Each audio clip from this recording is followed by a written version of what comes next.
പാകിസ്ഥാൻ്റെ പാർലമെൻറ്റിൽ ഒരു വലിയ സംവാദം നടന്നു. അത് ഏതാണ്ട് പാകിസ്ഥാന് ഒരു ആഭ്യന്തര കലഹത്തിലേക്ക് നയിക്കുന്ന രീതിയിലുള്ള സംഭവങ്ങൾ പാകിസ്ഥാനിൽ ഉണ്ടായിക്കൊണ്ടിരിക്കുന്നു എന്നുള്ളതിൻ്റെ തെളിവാണ്. അവിടെ പാകിസ്ഥാൻ പാർലമെൻറ്റിൽ പാകിസ്ഥാൻ തെഹ്രീക്ക് ഇൻസാഫ് പാർട്ടി അവരുടെ ഒരു സെനറ്റർ സയ്യിദ് അലി സഫർ വളരെ ഒരു വലിയ പ്രസംഗം തന്നെ നടത്തി. ശരിയായ വസ്തുതകളിലേക്ക് വിരൽ ചൂണ്ടുന്ന കാര്യങ്ങളാണ് അദ്ദേഹം പറഞ്ഞത്. ആ പറച്ചിൽ കേട്ടിട്ട് കുറച്ച് വിവരമുള്ള ഒരാളായിട്ടാണ് എനിക്ക് അദ്ദേഹത്തെക്കുറിച്ച് തോന്നിയത്. അയാൾ പറഞ്ഞ കാര്യങ്ങളെന്ന് പറയുന്നത് ചിന്തിക്കണം. പാകിസ്ഥാനിൽ ഏതാണ്ട് 90% പേരും ഈ സിന്ധു നദീ തടം അവിടെ നിന്നുള്ള ജലം കൊണ്ടാണ് കഴിയുന്നത്. അതിൽ പാകിസ്ഥാനിലേക്ക് വരുന്ന, അതായത് പാകിസ്ഥാനിലെ അവിടെ വരുന്ന വെള്ളം, ഉറവെ ഉള്ള വെള്ളം അതല്ല, ഈ കൂടുതൽ വെള്ളം, അതായത് 4/3 ഭാഗം ജലവും ഇതിൽ വരുന്ന ജലം എന്ന് പറയുന്നത് ഇന്ത്യയിൽ നിന്ന് ഒഴിവ് വരുന്നതാണ്.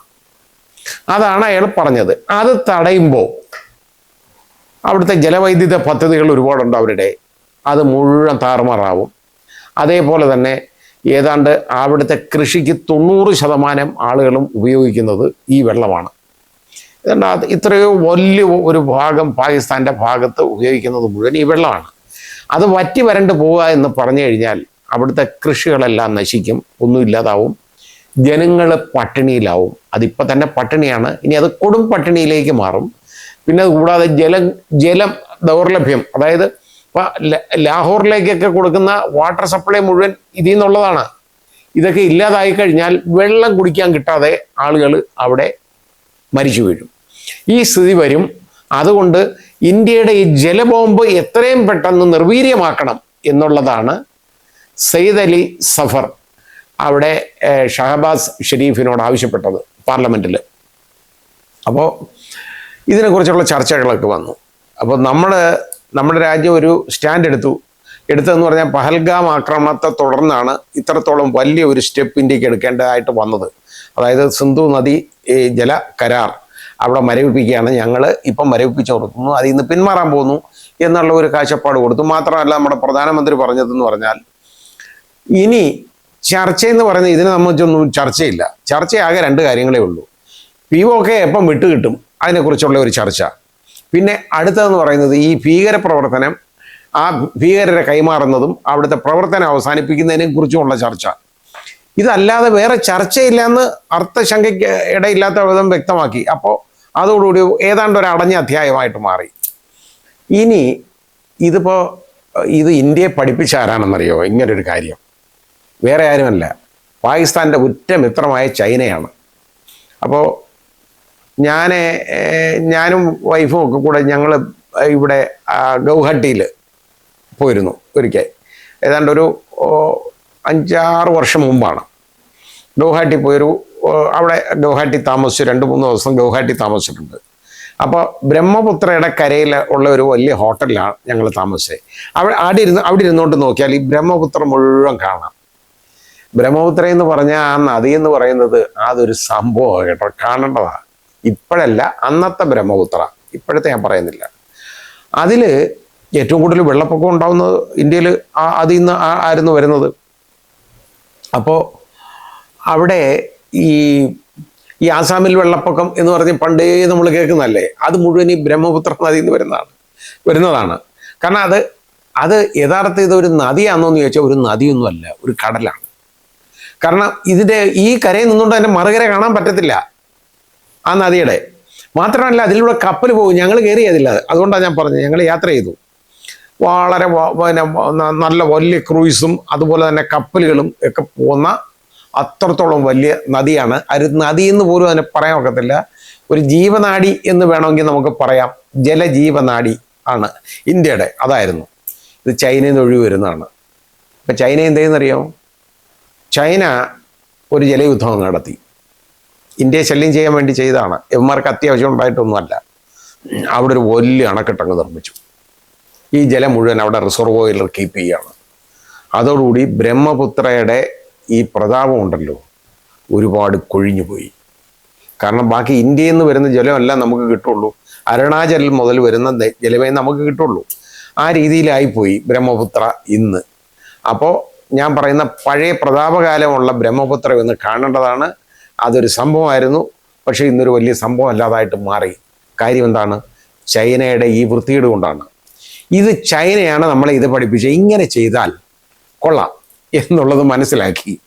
അതാണ് നമ്മൾ ഇതേപോലെ നമ്മുടെ രാജ്യം ചെയ്യാനിടയായത്. അപ്പോൾ ഇതിനെ സംബന്ധിച്ചിടത്തോളം രക്ഷാസമിതിയിൽ, UN രക്ഷാസമിതിയിൽ, സെക്യൂരിറ്റി കൗൺസിലിൽ നമ്മുടെ ഇന്ത്യയുടെ പ്രതിനിധി കുറിച്ചുള്ള ചോദ്യം വന്നപ്പോൾ പാർവതനേനി ഹരീഷ് എന്ന് പറയുന്ന ഹരീഷ് അതിനെക്കുറിച്ച് ശരിയായ വിവരണം അവിടെ നൽകി.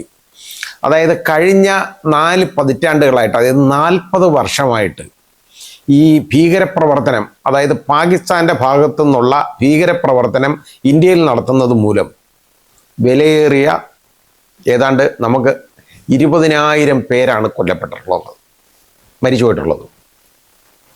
അപ്പോൾ ഇനി ഇത് അനുവദിക്കുന്നില്ല. ഇന്ത്യയിൽ നിന്ന് പോകുന്ന ജലം നമ്മുടെ അത് മാത്രമല്ല, 2 കൂട്ടരും നല്ല മനസ്സോടുകൂടി ഏർപ്പെട്ട ഒരു കരാറാണ് ഇത്. ഈ കരാർ നല്ല മനസ്സോടുകൂടി 2 കൂട്ടരും ഇതിൻ്റെ വ്യവസ്ഥകൾ മുമ്പോട്ട് കൊണ്ടുപോകണം എന്നുള്ളതാണ്. എങ്ങനെ നമുക്ക് നല്ല മനസ്സുണ്ടാകാൻ പറ്റും? നമുക്ക് മാത്രം മതിയോ നല്ല മനസ്സ്? പാകിസ്ഥാനും ഈ നല്ല മനസ്സെന്ന് പറയുന്ന ഒരെണ്ണം വേണ്ടേ? അപ്പോൾ അതില്ലെങ്കിൽ ബുദ്ധിമുട്ട് വരുത്തില്ലേ? നമുക്ക് നല്ല മനസ്സ് നമുക്ക് മാത്രം പോരല്ലോ. അതാണ് കാര്യം. ഇത്രത്തോളം ഭീകരപ്രവർത്തനങ്ങൾ ഇവിടെ നടത്തി. അതുകൂടാതെ ഈ പഹൽഗാമിൽ 26 നിരപരാധികളെയാണ്, ഒന്നും അറിഞ്ഞവരല്ല, വിനോദസഞ്ചാരികളെ ഇവിടെ വന്ന് അവിടെ വെടിവെച്ച് കൊന്നു. അപ്പോൾ ഇതൊക്കെ വന്നു കഴിഞ്ഞപ്പോൾ ഇന്ത്യക്ക് റിയാക്ട് ചെയ്യാതിരിക്കാൻ നിവർത്തിയില്ല. റിയാക്ട് ചെയ്തെന്ന് പറഞ്ഞാൽ ഇനിയിപ്പോൾ ഇതേ ഉള്ളൂ. ഇനി അവിടുത്തെ ഭീകരാക്രമണം നിർത്തുന്നത് വരെ, അവരുടെ ഭീകരരെ സംരക്ഷിക്കുന്ന പണി നിർത്തുന്നത് വരെ ഇതിനെക്കുറിച്ച് ചർച്ചയില്ല എന്ന് പറഞ്ഞത് വളരെ ഒരു വലിയ കാര്യമാണ്. കാരണം ചർച്ച ഇനി ഇവന്മാർക്ക് നിർത്താൻ പറ്റുമോ? ഇല്ല. കാരണം ഇവരെ രക്തത്തിൽ അലിഞ്ഞു കയറുന്നത് ഇതാണ്. കാരണം പാകിസ്ഥാനിലെ ഈ പൊളിറ്റിക്കൽ ആയിട്ടുള്ള രീതിയിൽ ഗവൺമെൻറ്റിന്, രാഷ്ട്രീയമായിട്ടുള്ള ഗവൺമെൻറ്റിന്, അവിടുത്തെ രാഷ്ട്രീയ ഗവൺമെൻറ്റിന് യാതൊരു കാര്യമില്ല. അവിടെ അവർ പറഞ്ഞാലൊന്നും കേൾക്കത്തില്ല, ഒന്നും നടക്കത്തില്ല. ഈ തോറ്റുപോയ ആർക്കെങ്കിലും പ്രൊമോഷൻ കൊടുക്കുന്ന നമ്മൾ നമ്മുടെ ജീവിതത്തിൽ കണ്ടിട്ടുണ്ടോ? ഇല്ല. പക്ഷെ അവിടുത്തെ സൈനിക മേധാവിയെ ഇപ്പോൾ ഫീൽഡ് മാർഷലാക്കി. എന്തിന്? ഇന്ത്യയോട് തോറ്റോടിയതിന്. അതാണ് അവിടെ ചെയ്തേക്കുന്നത്. കാരണം എന്താ? അവൻ അവിടെ പട്ടാള അട്ടിമറി നടത്തുമില്ലെങ്കിൽ, പട്ടാള അട്ടിമറി ഭയന്നാണ് അവനൊരു പ്രൊമോഷൻ കൊടുത്ത് ഫീൽഡ് മാർഷൽ ആക്കിയത്. ഇതാണ് നടന്നേക്കുന്നത്. അപ്പോൾ അങ്ങനെ ഉള്ള ഒരു രാജ്യമാണത്. അവർക്ക് ഈ ഭീകരത വിട്ട് ഇവർക്ക് നിൽക്കാൻ പറ്റത്തില്ല. അതുകൊണ്ട് ഇവർക്കിനി ഒരിക്കലും ഈ വെള്ളം കിട്ടാൻ പോകുന്നില്ല എന്നുള്ളത് തന്നെയാണ് നമുക്ക് മനസ്സിലാക്കാൻ പറ്റുന്നത്. അനുഭവിക്കുന്നത് പാവപ്പെട്ട ജനങ്ങളാണ് അവിടെ പലപ്പോഴും. നല്ല ആളുകൾ ഈ പാകിസ്ഥാനിലുള്ള എല്ലാവന്മാരും വൃത്തികെട്ടവന്മാരല്ല. നല്ല ആളുകളും കുറേ ആളുകളുണ്ട് നല്ലത് കേട്ടോ. അവർ ഇതിനൊക്കെ എതിരാണ്. അതായത് ഇതുപോലുള്ള ഭീകരപ്രവർത്തനങ്ങൾ ഇന്ത്യ നടത്തുന്നതിനൊക്കെ അവർ വളരെ എതിരാണ്. ഇപ്പോൾ ബലൂജികൾ എന്ന് പറയുന്ന അവർ നല്ല വിവരമുള്ള ആളുകളാണ് അവിടെ അവർ യഥാർത്ഥത്തിൽ ഇന്ത്യയിലെ ഈ ഭീകരപ്രവർത്തനം പാകിസ്ഥാൻ നടത്തുന്നത് അവർക്ക് ഇഷ്ടമുള്ള കാര്യമല്ല. അവർ പറയുന്ന അതിനുള്ള ആവശ്യമില്ല, ഞങ്ങൾക്ക് അതിന് സമയമില്ല, ഇങ്ങനെയുള്ള കാര്യങ്ങൾ ഇത് ചെയ്യാൻ പാടില്ലാത്ത കാര്യം ചെയ്യുന്നു എന്ന് അവർ പറയുന്നവരാണ്. അപ്പോൾ യഥാർത്ഥത്തിൽ ഇപ്പോൾ സംഭവിച്ചേക്കുന്നത് ഇതാണ്. ഈ രീതിയിൽ, അതായത് ജലദൗർലഭ്യം ഉണ്ടാകും. അവിടെ വലിയ അടി വീണ് തുടങ്ങി. ഇനി ജനങ്ങൾ അവിടെ തെരുവിലേക്ക് ഇറങ്ങും. ആ രീതിയാവും. കാരണം കുടിവെള്ളത്തിന് വേണ്ടി എന്തു ചെയ്യും? വെള്ളം കിട്ടുന്നില്ലെങ്കിൽ മനുഷ്യൻ്റെ ബേസിക് നീഡ്സൊക്കെ നടക്കണ്ടേ? അതൊന്നും നടക്കാതെ പോകും. കൃഷികളെല്ലാം നശിക്കും. ആ രീതിയിലേക്ക് പാകിസ്ഥാൻ പോയിക്കൊണ്ടിരിക്കുകയാണ്. അതുകൊണ്ട് അവിടെ ഞാൻ മനസ്സിലാക്കിയത് എത്രയും പെട്ടെന്ന് ഇവർ ഈ ഭീകരപ്രവർത്തനങ്ങളെല്ലാം നിർത്തി അതങ്ങ് ഡിക്ലെയർ ചെയ്യുക. ഭീകരരെയൊക്കെ ഒരു കാര്യം ചെയ്യും. ഇങ്ങനെയുള്ളവന്മാരൊക്കെ ഉണ്ടല്ലോ, ഈ ജീവിച്ചിരിപ്പുണ്ടെങ്കിൽ മസൂദ് അസറൊക്കെ ഉണ്ട്, അവനെയൊക്കെ നേരെ ഇനി കൊണ്ടുവന്ന് കൊടുത്തേക്ക്. കാരണം ഇന്ത്യക്ക് ആവശ്യമുള്ള ഒരുത്തനാണ്. അതുപോലെ സൈദ അലി, വേറെ ഒരു ഉണ്ട്, അയാളുടെ പേര് ഞാൻ മറന്നുപോയി. ഇത് വലിയ ഭീകരൻ. കാരണം ഇന്ത്യക്ക് ആവശ്യമുള്ളവനാണ്. നമ്മുടെ ബോംബെ ഭീകരാക്രമണത്തിൻ്റെയൊക്കെ പിന്നിലുണ്ടായിരുന്നവനാണ്. അപ്പോൾ അങ്ങനെയുള്ള ആളുകളൊക്കെ എപ്പോഴും അവന്മാർ വെച്ച് സംരക്ഷിക്കുന്നില്ലെന്ന് ഇവർക്ക് പറയാം. തെളിവെന്തോന്ന് ഇവർ ചോദിക്കും.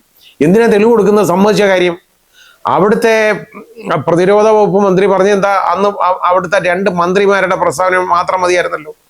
ഇത് ഏറ്റെടുക്കുന്നതിന് തുല്യമല്ലേ? ഇവർ സ്വാതന്ത്ര്യ സമര പോരാളികളെന്നാണ് ആരാ ഈ വെടിവെച്ച് ഒന്നോമാര് അത് പറഞ്ഞിട്ട് ഇനി അവരുടെ അല്ല ഞങ്ങൾ അതെന്ന് പറയാൻ പറ്റുമോ?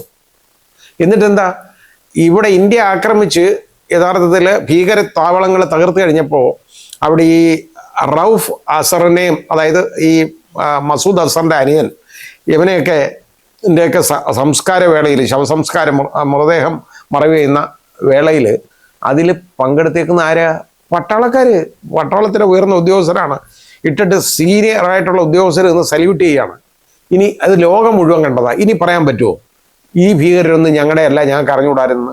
ഒന്നും വേണ്ട. ഒസാമ ബിൻ ലാഡനെ ആരാ കീപ്പ് ചെയ്തിരുന്നത്? ഇവർ പറഞ്ഞിരുന്നോ? അമേരിക്ക നേരെ വന്നിറങ്ങി അവനെ അവിടെ ഇട്ട് കൊന്നിട്ട് പോയി. ഇതാണല്ലോ സംഭവിച്ചത്. കൊന്നിട്ടും പോയില്ല, ഇത് കൊണ്ടുപോയി അവിടെ. ഈ രീതിയിലാണ് സംഭവിച്ചത്. അപ്പോൾ ഇനി പറയാൻ പറ്റുമോ? വേണ്ട. നമ്മുടെ ബോംബെ ഭീകരാക്രമണ കേസിൽ അജ്മൽ കസറിന് ജീവനോടെ പിടികൂടിയില്ലേ? അവൻ പാകിസ്ഥാനി അല്ലായിരുന്നു. അവന് കൊടുത്ത ട്രെയിനിങ് അല്ലേ, അവന് ലഷ്കർ-എ തോയ്ബയല്ലേ അവന് ട്രെയിനിങ് കൊടുത്തത്. അപ്പോൾ ആ ട്രെയിനിങ് സെന്റർ ആണല്ലോ ഇന്ത്യ ഒരെണ്ണം അടിച്ച് തകർത്തത്. അപ്പോൾ അതാ ഞാൻ പറഞ്ഞത്, ഇത് ഇവർക്ക് ഇനി ഒന്നും പറയാൻ പറ്റത്തില്ല. അത് അവർ നിർത്തണം. നിർത്തിയില്ലെങ്കിൽ ബുദ്ധിമുട്ടാണ്. ഇല്ലെങ്കിൽ ഇവർക്കൊന്നും കിട്ടാൻ പോകുന്നില്ല. പാകിസ്ഥാൻ പട്ടിണിയിൽ നിന്നും കൊടും പട്ടിണിയിലേക്ക് പോകും. അവിടെ ആഭ്യന്തര കലാപം ഉറപ്പാണ്. ആ രീതിയിലേക്ക് പോയിക്കൊണ്ടിരിക്കുകയാണ്.